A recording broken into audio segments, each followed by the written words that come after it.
Welcome to Mumbai Municipal Corporation's Virtual Training Center, and I am Mrs. SNEHAL GODAMBE, your English teacher from VTC.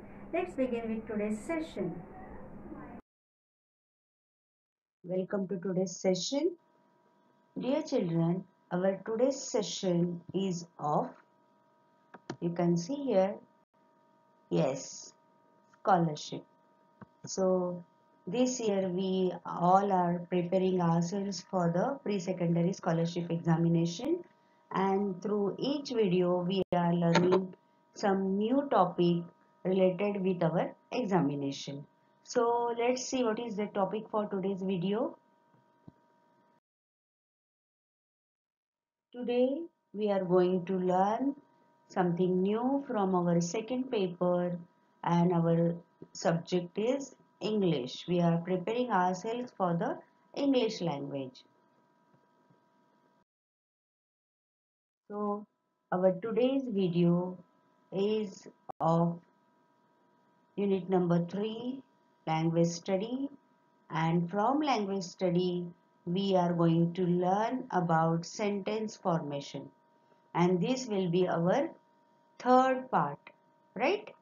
बघा, आपण language study या युनिटला सुरुवात केलेली आहे आणि आजचा भाग जो आहे तो त्याचा तिसरा पार्ट आहे. पहिल्या 2 भागांमध्ये आपण सेंटेन्स फॉर्मेशन म्हणजे काय बघितलं, त्यानंतर सेंटेन्स फॉर्मेशन मधले जे आणखीन प्रकार आहेत त्याच्याबद्दलची आपण माहिती मिळवायला सुरुवात केली आहे. मागच्या भागामध्ये आपण सिंपल स्टेटमेंट म्हणजे काय, त्याचं स्ट्रक्चर कसं असतं हे पाहिलं आणि त्याच्यावर आधारित काही प्रश्न सॉल्व्ह केले, right?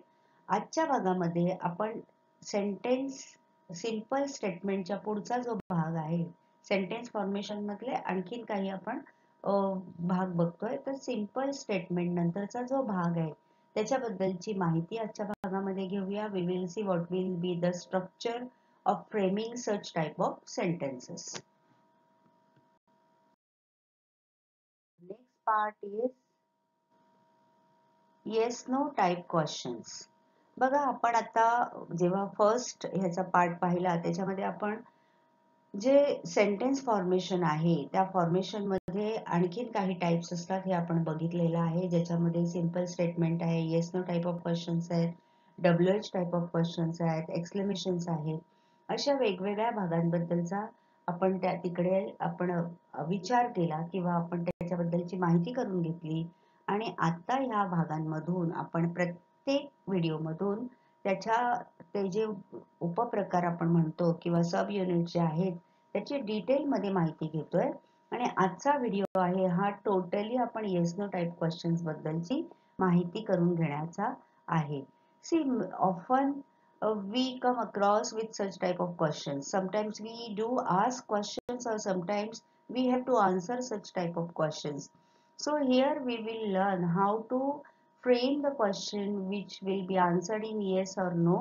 Then what will be the structure of such type of questions, how to frame positive and negative, right? Sometimes we ask some negative questions or there are answer which is no, right? तर अशा सर्व प्रकारचा आपण इथे आजच्या व्हिडिओमध्ये विचार करणार आहोत. So let's begin with yes no type of questions.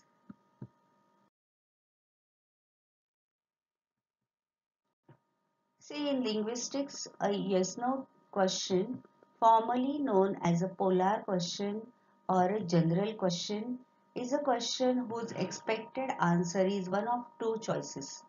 One that affirms the question and one that denies the question. Yes no type of question म्हणजे काय, भाषेमध्ये अशा प्रकारच्या क्वेश्चन्स ना बघा पोलार क्वेश्चन किंवा जनरल क्वेश्चन असं म्हटलं जातं.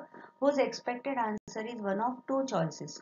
You have two choices there. You have either affirms, confirms, you have positive answer that is yes, and one that denies the question. Denies नकारार्थी, right? तुमच्याकडे 2 चॉईसेस असतात अशा प्रकारच्या प्रश्नांची उत्तर द्यायला. एक तर तुमचं उत्तर होकारार्थी असतं किंवा नकारार्थी असतं. त्याला yes no type of question इतकं सिंपल नाव लिंग्विस्टिक मध्ये दिलेलं आहे किंवा म्हणतात. Typically in English the choices are either yes or no, right? बऱ्याचशा प्रश्नांची उत्तरं आपल्याला पूर्ण वाक्यात द्यावी लागत नाहीत. आपल्याला अशा टाईपचे क्वेश्चन्स आपण परीक्षेत सुद्धा आन्सर केलेले आहेत, राईट. त्याचं उत्तर हो किंवा नाही एवढंच असतं. आपल्याला जिथे अगदी म्हणजे स्पष्टीकरण देऊन उत्तर पाहिजे तिथे आपल्याला असतं की आन्सर इन ब्रीफ, म्हणजे तिथे आपल्याला थोडंसं जास्त मोठं एक्सप्लेनेशन द्यावं लागतं. तर काही प्रश्न असे असतात की there only you have to answer yes or no. Okay. Yes no questions are the questions which are answered yes or no. म्हणूनच त्याला yes no type questions म्हणतात, कारण त्याचं उत्तर yes किंवा no असं एकाच शब्दामध्ये असू शकतं. Either it is yes or no.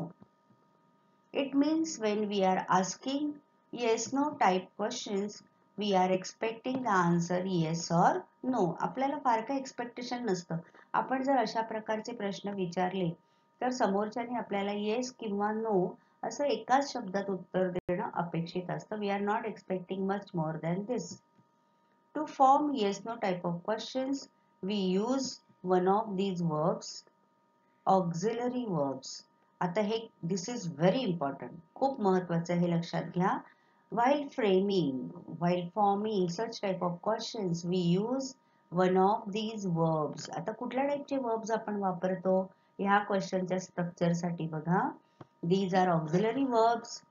They will be form of do or form of be and have, or model auxiliary verbs, that is can, may, etc. आता इथे तुम्हाला बघा फॉर्म्स ऑफ बी आपण पाहिलेला आहे, जसं इज, आर, प्रेझेंट टेन्स मध्ये was, wear, right. किंवा डू चे फॉर्म असतात डू, डज, डीड. त्याच्यानंतर हॅव चे आपण बघतो हॅव, हॅड. तर अशा प्रकारचे ऑक्झिलरी आपण याला म्हणतो, सहाय्यक क्रियापद. त्याचा वापर या क्वेश्चनच्या फ्रेमिंग साठी केला जातो.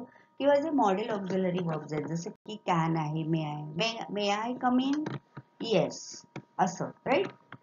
Can I go there, no you can't. तर अशा प्रकारचे जे क्वेश्चन्स असतात त्यांना ऑक्झिलरी वर्बच्या सहाय्याने ते क्वेश्चन्स फ्रेम केले जातात. Yes no questions are made using the verb am, is, are. जसं मी आता तुम्हाला वर सांगितलं, these are the forms of be. Then was, were from past tense, have, had, this is from present and past, do, does, did, can, will, should, etc. जसं आता आपण वर बघितलं की such type of questions are used or they are framed by auxiliary verbs. आता auxiliary verbs तुम्हाला मी जसं वर म्हटलं be, do आणि have, त्याचे कोणते कोणते फॉर्म्स आहेत ते इथे आपण बघा ब्रॅकेट मध्ये मी लिहिलंय.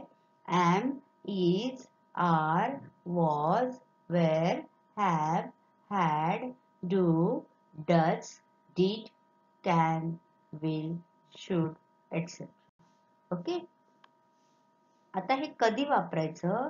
At the beginning of a sentence.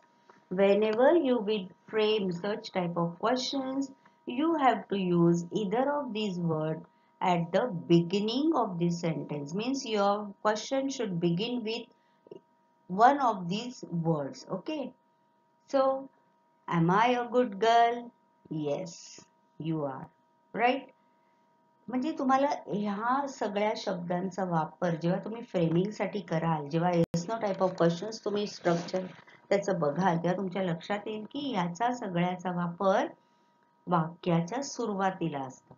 आता आपण बघा WH टाइप ऑफ क्वेश्चन्स बघतो, त्याच्यामध्ये आपण तो शब्द जो असतो WH वाला तो सुरुवातीला घेतो, right. What is your name, where do you stay, how are you.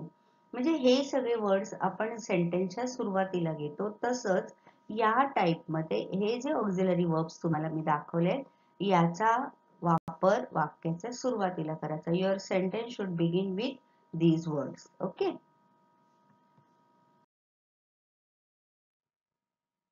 Making yes no type of questions. बघूया आता आपण इथे कसं येस नो क्वेश्चन्स आपल्याला तयार करता येतात, त्याचं स्ट्रक्चर काय आहे, त्याचा आन्सर आपण कशा प्रकारे देऊ शकतो, त्याचं पॉझिटिव्ह किंवा निगेटिव्ह. आपण मगाशी जसं म्हटलं अफर्म्स और डिनाईज हे सगळ्या प्रकारचा अभ्यास आता आपण करतोय. So watch it very carefully, listen it very carefully and understand it, follow it, and you should practice all this structure on yourself. See here, form of be, as I told you, am, is, are. These are from present tense. Was and were, these are from past tense, singular, plural, as you all know. Then it follows with subject, then main verb. Be as a main verb.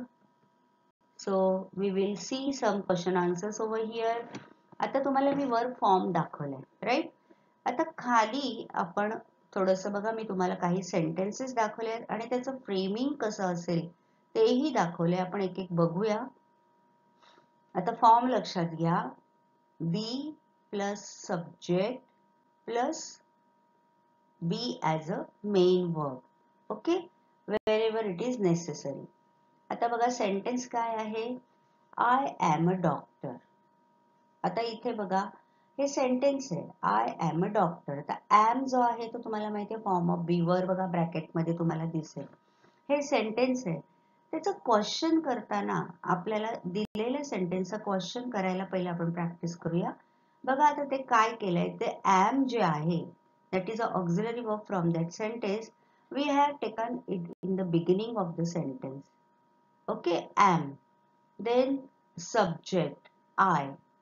Am I a doctor? Right? आपण तेच सगळे words इकडे वापरले आहेत बघा. Am I a doctor? Am I a doctor? Yes. Right? Yes. आलं आपल्याला उत्तर. Yes. आता आपण ह्याचं उत्तर वेगवेगळ्या प्रकारे देऊ शकतो. कसं ते आपण पुढे बघणार आहोत. सेकंड सेंटेन्स बघा. He is from England. He is from England. आता इथे आपल्याला माहिती आहे हे जे रेड सगळे मी दाखवले आहेत पहिल्या ए ग्रुपमध्ये, तर ते सगळे काय आहे ऑक्झिलरीज आहेत. ते इथे आपल्याला वाक्याच्या सुरुवातीला घ्यायचे जेव्हा आपण क्वेश्चन फ्रेम करणार आहोत. बघा, इज ही फ्रॉम इंग्लंड. तुम्ही एक लक्षात घ्या की दोन गोष्टी खूप महत्वाच्या आहेत. In the beginning auxiliary verb which will follow with the subject of the sentence. Right. सुरुवातीला ऑक्झिलरी वर्ब आलं पाहिजे आणि त्याच्यानंतर सब्जेक्ट आलं पाहिजे. ह्या दोन गोष्टी लक्षात ठेवायच्या. Is he from England. Third sentence बघा. We are happy. Very simple sentence. Are we happy.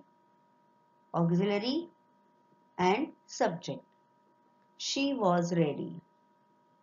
Was she ready. आलं ना ऑक्झिलरी.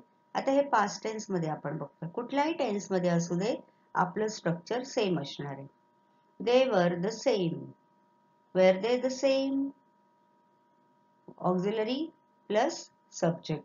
एकदा तुम्ही एका वाक्याचं फ्रेमिंग लक्षात ठेवलं ना, जसं मी तुम्हाला आतापर्यंतच्या मागच्या दोन्ही भागांमध्ये सांगितलं की स्ट्रक्चर माहिती असणं हे आपल्याला खूप महत्वाचं आहे. जसं एखादी बिल्डिंग बांधताना तुम्ही बघत असाल की पहिला त्याचा बेस, त्याच्यावर तो सांगाडा असतो बघा. तो सांगाडा उभा करणं प्रॉपर महत्वाचं असतं आणि मग त्याच्यावर सिमेंट विटा जे काही आहे ते नंतर लावलं जातं. मग ती छान बिल्डिंग किंवा जे काही बांधतायत ते तयार होतं. राईट. तर तसं आपल्याला एकदा स्ट्रक्चर माहिती असलं की त्याच्यावर बिल्डिंग उभी करणं हे खूप सोपं जातं. So always remember the structure of each type of framing the sentence. Now next, be as an auxiliary verb. आता आपण काही एक्झाम्पल्स पाहिले. आता अजून आपण पाहूया. बघा, सेंटेन्स अँड क्वेश्चन. जसं आपण मगाशी बघितलं, आपण we will practice with some more sentence how to frame the question from those sentences. I am studying English. आता तुम्हाला आलं असेल, मी उत्तर सांगायच्या आधीच तुमचं उत्तर रेडी असेल. पहिलं काय करायचं आपण, येस ऑक्झिलरी घ्यायचं, त्याच्यानंतर सब्जेक्ट घ्यायचा, then rest of the words. जसं आपण बघितलं मेन वर्ब. राईट. बघूया आता. Am I studying English. आता इथे बघा दोन्ही आहेत, ऑक्झिलरी पण आहे आणि मेन वर्ब पण आहे. जसे मगाशी मी तुम्हाला स्ट्रक्चर दाखवलं, auxiliary plus subject plus verb. Right. आता इथे मेन वर्ब कोणता आहे, स्टडी. मग कसं स्ट्रक्चर असतं बघा, auxiliary verb plus subject plus main verb and the rest of the part. Right. Am I studying English. He is watching television. आता तो इज काय येणार, पहिला येणार, नंतर सब्जेक्ट ही, मग वॉचिंग. बघा, is he watching television, right. Next sentence, we are working in the office.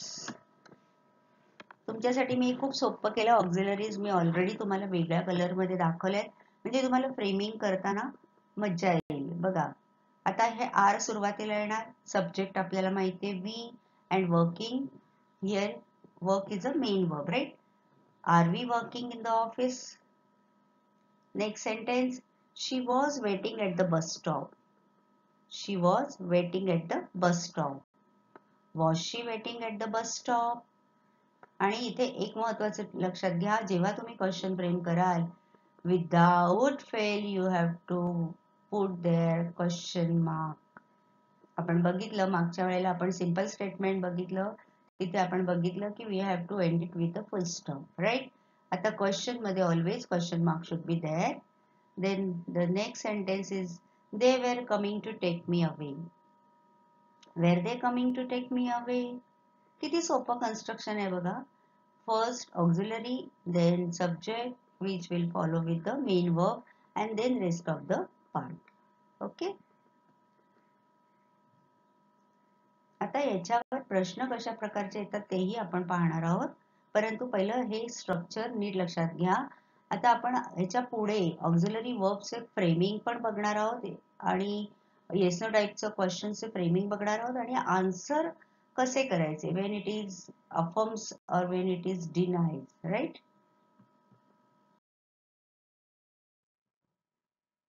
आता बघा, मी जसं तुम्हाला म्हटलं की questions and short and long answers.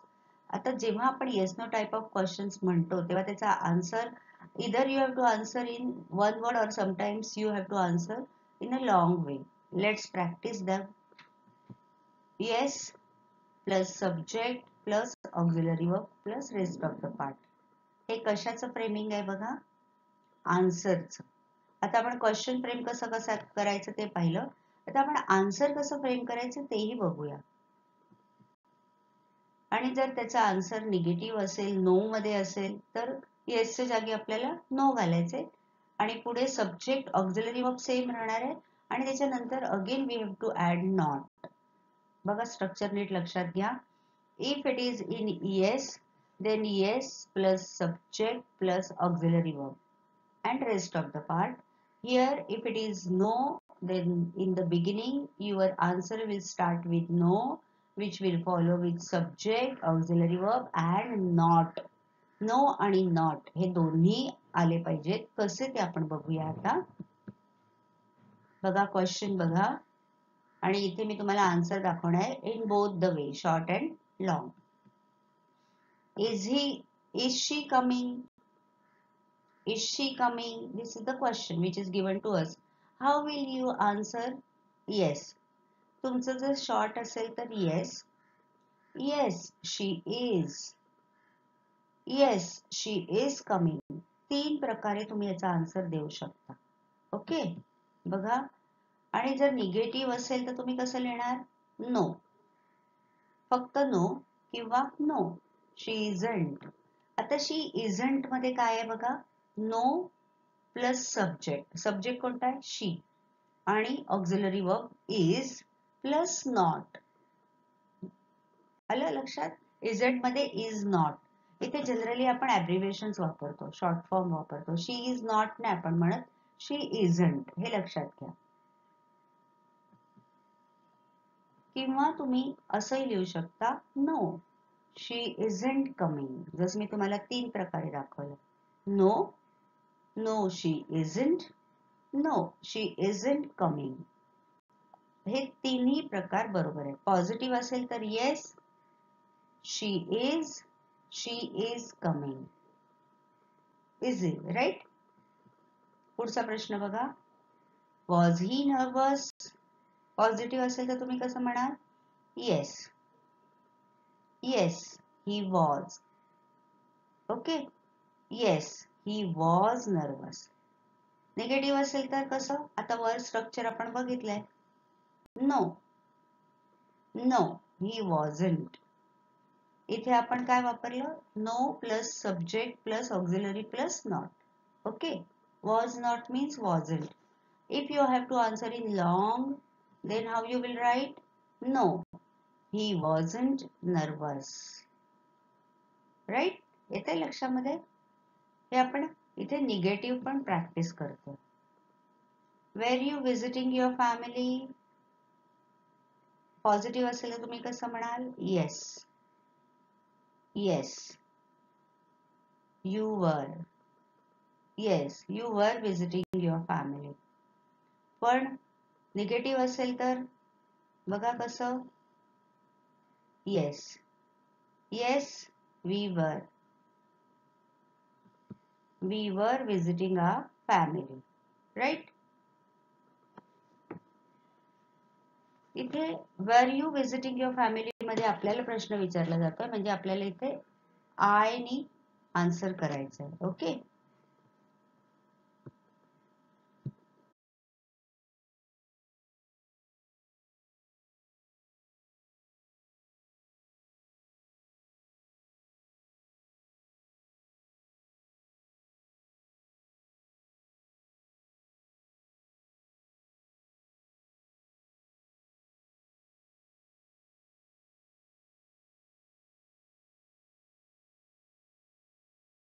practice these sentences, that is making yes or no type of questions with auxiliary do. Right, see the structure, do as an auxiliary verb plus subject plus main verb plus rest of the part, that is object or whatever. बघा, एकदा तुम्हाला मी जसं सारखं सांगते की structure लक्षात घ्या. एकदा स्ट्रक्चर लक्षात घेतलं ना की कुठल्याही टाईपचं सेंटेन्स आलं तरी आपण त्याचं क्वेश्चन फ्रेम करू शकतो. आजच्या भागात आपण काय बघतोय, yes no type of questions असतात, ते फ्रेमिंग कसे करायचे. And we have seen in the beginning that we have to use either form of be, do, have or modal auxiliaries. 4 टाइपने आपल्याला हे yes no type of questions frame करता येतात. Now we will practice with do as an auxiliary verb. So see, तुम्हाला मी ते सुरुवातीलाच काही वाक्य आणि क्वेश्चन्स दिलेत. हे तुमच्या समोर एकदम का ठेवलंय तर तुमच्या लक्षात येईल बघा, जे रेड कलर मध्ये दाखवले they are all auxiliary, they are form of do. आता तिथे तुम्हाला डू, डज आणि डीड असे 3 दिसतात, म्हणून मी एकदम दाखवलंय बघा हे. आता हे डू, डज आणि डीड कधी वापरायचे ते आपण बघूया. जसं तुम्हाला माहिती आहे, डू आणि does they are from present tense and did is from past tense. Right, आता डू आणि डज मध्ये काय फरक आहे. So you can see, when we use does, when we frame the question with third person singular. आता third person singular मध्ये कोणकोणते pronoun येतात तुम्हाला माहिती आहे, ही, शी आणि इट. जेव्हा ही, शी आणि इट असेल तेव्हा आपल्याला ते फ्रेमिंग साठी डज वापरायचं. आणि मग आय, वी, यू, यू आणि दे, मग सिंग्युलर प्लुरल दोन्ही जर असेल तरी आपल्याला तिथे डू वापरायचं. आणि डीड जे आहे ते पास्ट टेन्स साठी, मग ते सिंग्युलर असो वा प्लुरल असो. हे महत्वाच्या गोष्टी तुम्ही इथे लक्षात घ्यायच्या. Right, keep this in your mind and then you can easily frame the yes no type of questions with using do as an auxiliary verb. आता इथे आणखीन काही स्मॉल चेंजेस आहेत पण खूप महत्वाचे आहेत. कोणते ते आपण क्वेश्चन आन्सर्स फ्रेम करताना बघूया. बघा, एक सेंटेन्स तुम्हाला दिलंय, I put the keys on the table. Very simple sentence. आता याचं क्वेश्चन कसं फ्रेम झालंय बघा, do I put the keys on the table. काहीच आपण चेंज नाही केलंय. I put the keys on the table, same order इथे आपण वापरली आहे. फक्त in the beginning of that sentence we have use do, or we have begun that sentence using do. And don't forget to put the punctuation mark of question. Right, question mark should be there at the end of that sentence or at the end of that question. Okay, आता आपण next sentence कडे जाऊया. खूप महत्वाचं आहे, नीट minutely बघा. She gets up early in the morning. She gets up early in the morning. आता त्याचं सेंटेन्स फ्रेम करताना बघा कसं झालंय, does she get up early in the morning. आता इथे कोणते दोन बदल झालेत? एक तर डज आलाय auxiliary verb because it is in present tense, आणि सेकंडली इथे बघा गेट्स अप आलाय, ते इथे डज वापरल्यामुळे आपण ते गेट केलंय, त्याचा एस गेलेला आहे. Does she get up early in the morning, right. म्हणजे आन्सर मध्ये आपल्याला एस वापरायचा आहे, पण क्वेश्चन मध्ये डज वापरायचा आहे, तेव्हा तिथे एस जो आहे तो रिमूव्ह करायचा आहे. हा बदल महत्वाचा आहे, लक्षात घ्या. Now third sentence, coffee grows in Brazil.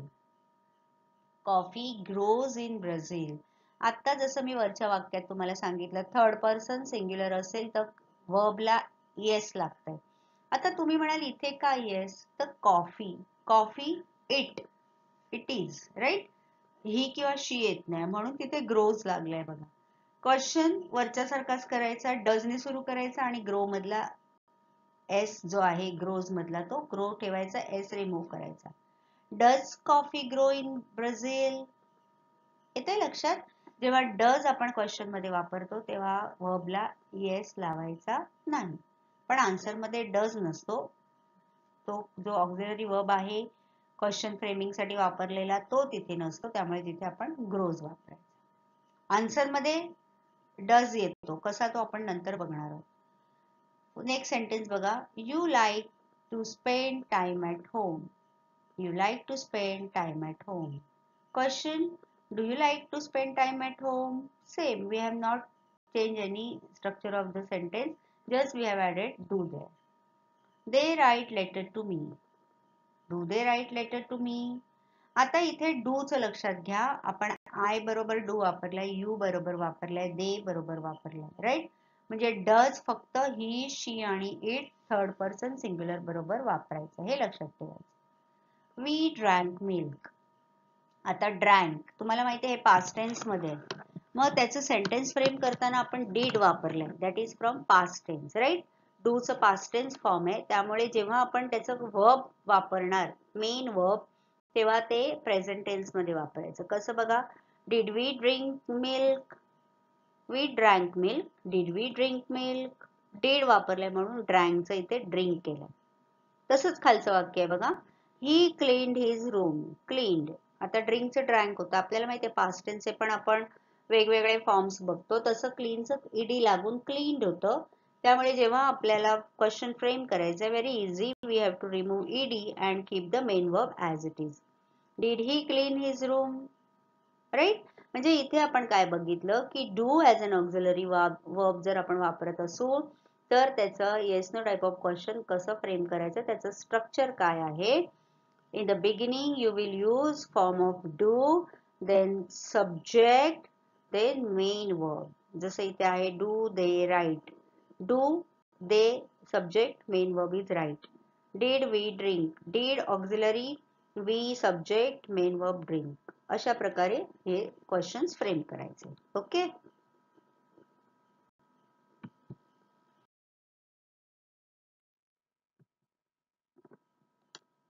आता आपण इथे काय बघतोय बघा, आन्सर्स बघतोय. आता आपण क्वेश्चन कसे फ्रेम करायचे ते बघितलं, आता आपल्याला आन्सर्स, ते पण शॉर्ट आणि लॉंग, त्याचं स्ट्रक्चर बघा. If it is in yes, then you have to use yes plus subject plus auxiliary verb plus rest part of the verb. If it is no, then no in the beginning, then subject plus auxiliary verb plus not. हे आपण आतापर्यंत पाहिलंय. No आणि not दोन्ही वापरणं अत्यंत गरजेचं आहे. आता आपण इथे काही एक्झाम्पल्स बघूया. जसं तुम्हाला इथे मी ए ग्रुप मध्ये क्वेश्चन्स दाखवलेत आणि बी मध्ये आन्सर्स दाखवलेत. ओके. आता आपण इथे बघा क्वेश्चन बघा, डूचंच आपण इथे क्वेश्चन आणि त्याचं आन्सरिंग. मागच्या स्लाइडवर आपण काय बघितलं, सेंटेन्स दिले असताना क्वेश्चन कसे फ्रेम करायचे.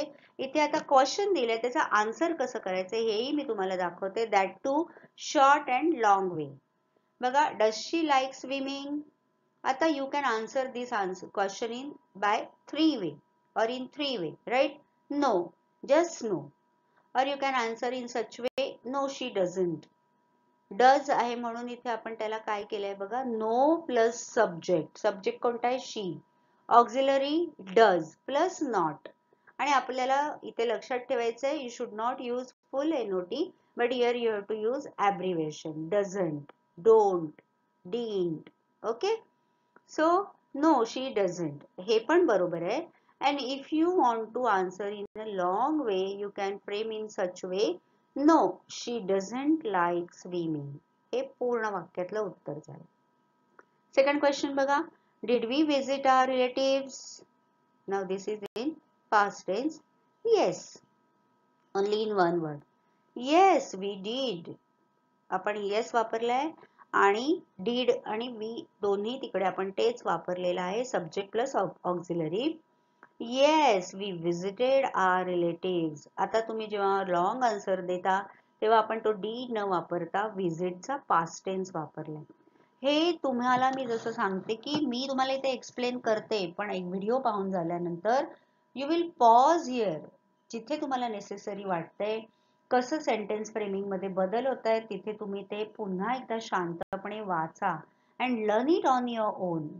Self learning is very important. Okay. Third बघा. Did he take a new car? No.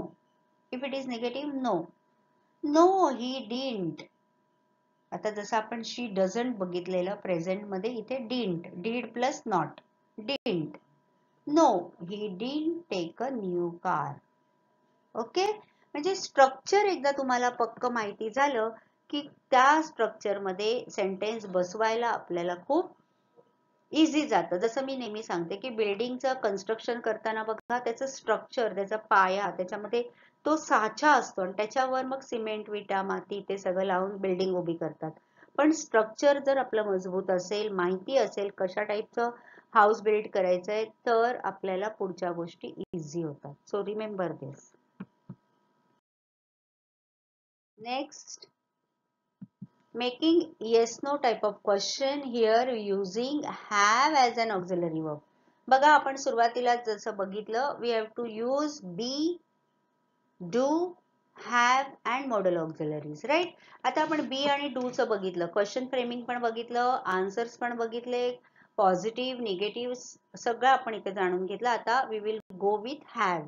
Have as an auxiliary verb plus subject plus main verb plus rest of the part.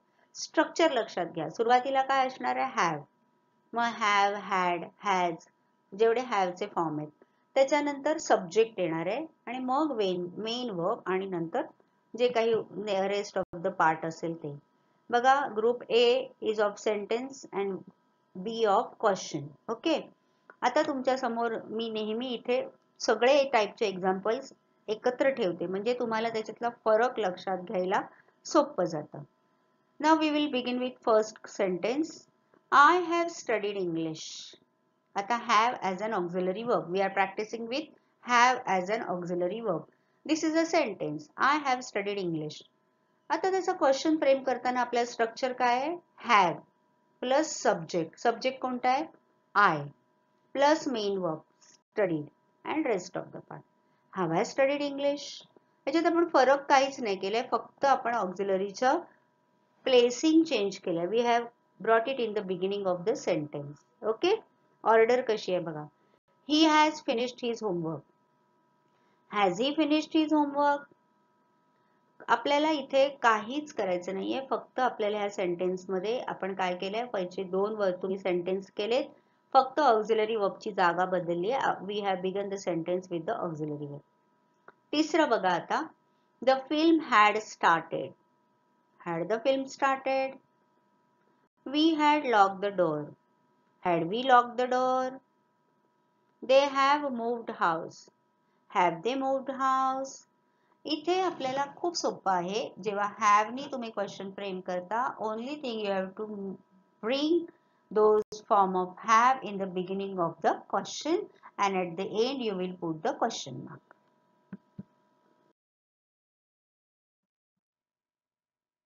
आता आपण question frame कसं करायचं बघितलं दिलेल्या sentence वरून. आता आपण आन्सर्स फ्रेम कसे करायचे ते बघूया. If it is in positive way, affirms, then yes in the beginning plus subject plus auxiliary verb plus rest of the part in long answers. If you have to deny, then no plus subject plus auxiliary verb plus not and plus rest of the part. Okay, look at the examples. Read aloud it with me. Have you ever seen any rainbow? This is the question asked to us. How to answer is yes. तुम्हाला जर एकाच शब्दात उत्तर असेल तर yes. आपण हे का बघतोय? तर क्वेश्चन फ्रेमिंग जसं आपल्याला कळतं तसं आन्सरिंग पण आपल्याला कळलं पाहिजे. We can answer in many ways. You can answer either only with one word yes or yes I have. आता हॅव क्वेश्चन मध्ये आहे म्हणून तो आन्सर मध्ये पण सेम ऑक्झिलरी वर्ब आलाय बघा. Have you ever seen any rainbow? Yes I have. आता तुम्हाला लॉंग आन्सर द्यायचं असेल तर yes I have seen a rainbow before. एव्हरचं इथे बिफोर झालंय. हा थोडा थोडा फरक लक्षात घ्या. Have I met your family? No. No you haven't. Have same answer मध्ये आलाय, only we have added not there. बघा, no plus subject. Subject is you and then auxiliary verb have plus not. No, you haven't met my family. Okay. Third, has it been started? Yes. Yes, it has. Yes, it has been started. आपल्याला माहिती आहे he, she, it असेल तर has वापरायचं. Okay. म्हणजे आपण question framing पण बघितलं आणि त्याला आन्सर कसं करायचं वेगवेगळ्या टाईपनी हे पण पाहतो इथे.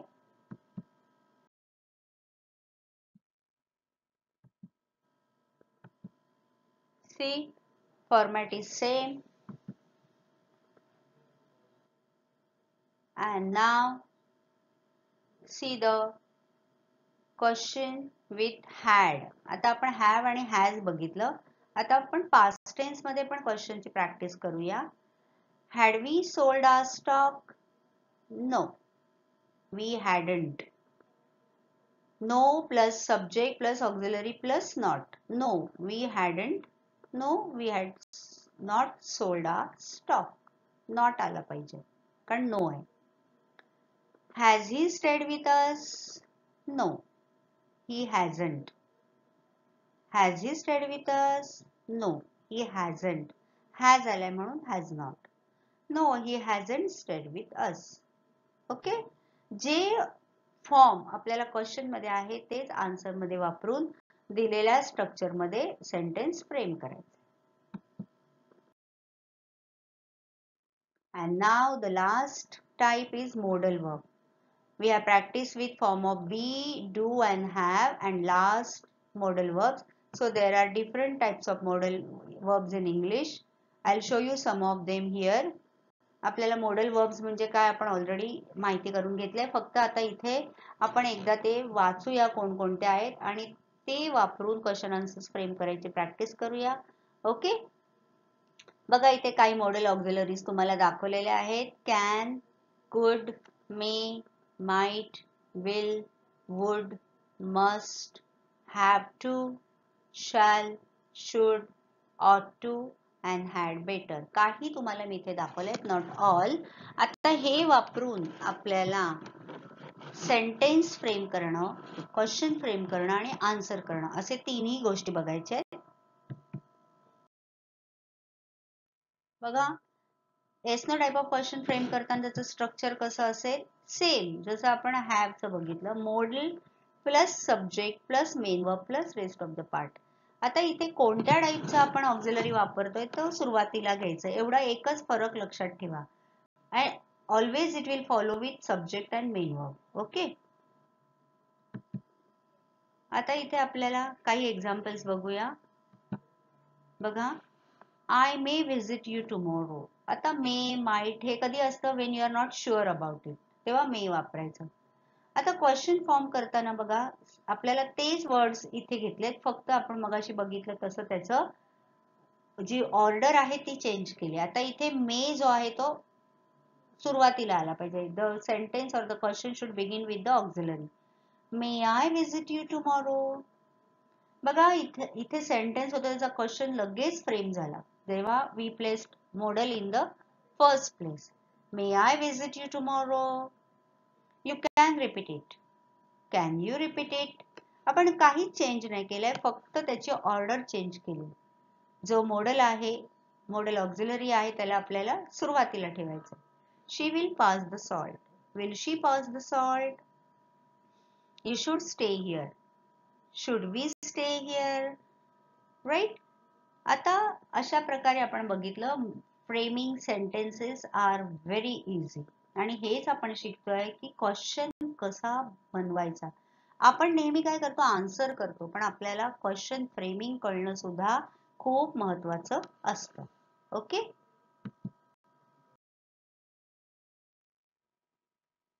So what we have learned in today's session, how to frame yes no type of question using form of be, do, have and modal auxiliaries. आणि त्याचं बेसिक स्ट्रक्चर आपण बघितलं. वर्ब, कोणताही auxiliary verb plus subject plus main verb plus object plus question mark. Question mark is necessary here. That punctuation mark you shouldn't forget. आजच्या भागामध्ये आपण sentence फॉर्मेशनचा next part पाहिला, ज्याच्यामध्ये आपण फोकस केलं yes no type of question फ्रेमिंगवर.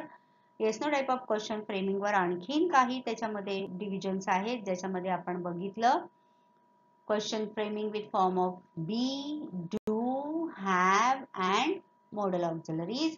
त्याचं basic structure मी इथे तुम्हाला दाखवलंय. आणि जसं मी तुम्हाला आधी सांगितलं की इथे माझं काम संपतं आणि तुमचं काम सुरू होतं. व्हिडिओ पाहिल्यानंतर तुम्हाला याचं नोटिंग करायचंय, तिकडे व्हिडिओ तुम्ही पॉज करा, तुमच्या नोटबुकमध्ये ते लिहून घ्या आणि तशा प्रकारचे सेंटेन्स फ्रेमिंग तुम्ही प्रॅक्टिस करा. Okay. So see you in next video with new topic. Till then bye bye. That's all for today. So you will revise whatever we have learned in today's session.